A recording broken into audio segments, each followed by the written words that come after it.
ये सरकार का विरोध है और नई नियमावली का भी विरोध इसलिए होना चाहिए क्योंकि लोकतंत्र को कमजोर करना चाहते हैं। नियम तो इसलिए बने कि जिससे लोकतंत्र मजबूत हो।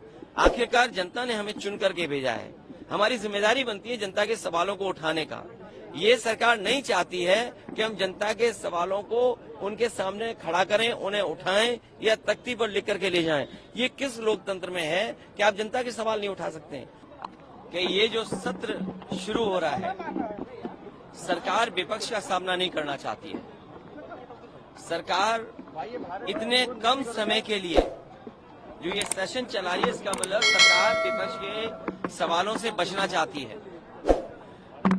विपक्ष के सभी सवालों का जवाब सरकार दे, इसी से लोकतंत्र मजबूत होगा। इसी से जनता की जो तमाम समस्याएं हैं उनके बारे में जनता को आखिरकार सरकार क्या कर रही है सुनने को मिलेगा। ये जनता के सवालों से सरकार भागना चाहती है, इसीलिए इस सत्र का समय बहुत कम रखा गया है।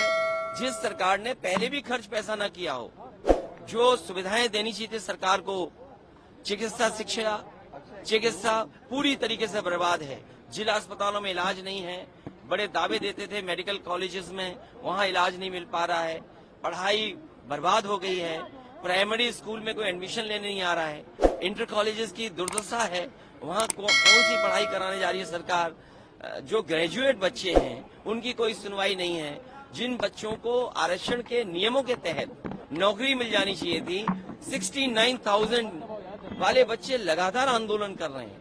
आखिरकार सरकार क्या कर रही है? सरकार के हर स्तर पर वो छात्र नौजवान अपनी मांगों को लेकर के मिले हैं।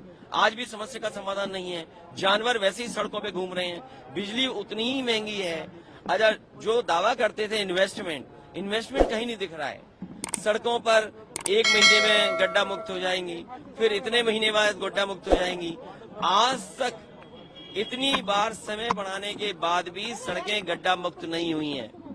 सड़कों पर वैसे ही गड्ढे हैं।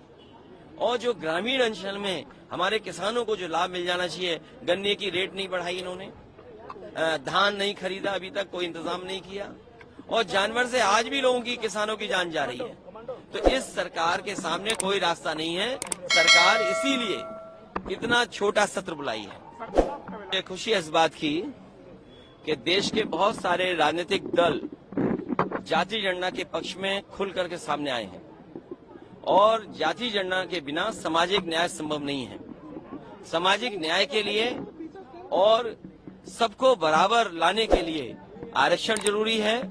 और जो बाबा साहब भीमराव अम्बेडकर जी ने संविधान में जो व्यवस्था की है, उस व्यवस्था के तहत ही सब बराबर हो सकते हैं। आज समाजवादी पार्टी के तमाम विधायक काले वस्त्र में नजर आए, इसका क्या संदेश है? ये सरकार का विरोध है और नई नियमावली का भी विरोध इसलिए होना चाहिए क्योंकि लोकतंत्र को कमजोर करना चाहते हैं।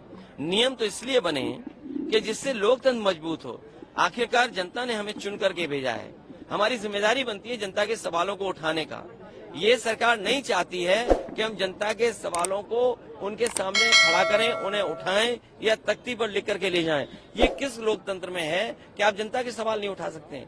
ये जनता के सवाल न उठें, विपक्ष मुखर होकर न बोले, इसीलिए नियम और पाबंदियां ला रही हैं। इससे लोकतंत्र कमजोर होगा, लोकतंत्र मजबूत नहीं होगा।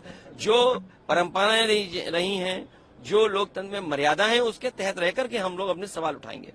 वो लगातार रहेगा, केवल इस सदन में नहीं, दिल्ली का 24 का चुनाव होने जा रहा, तब भी ये मुद्दा रहेगा। बहुत धन्यवाद आपका।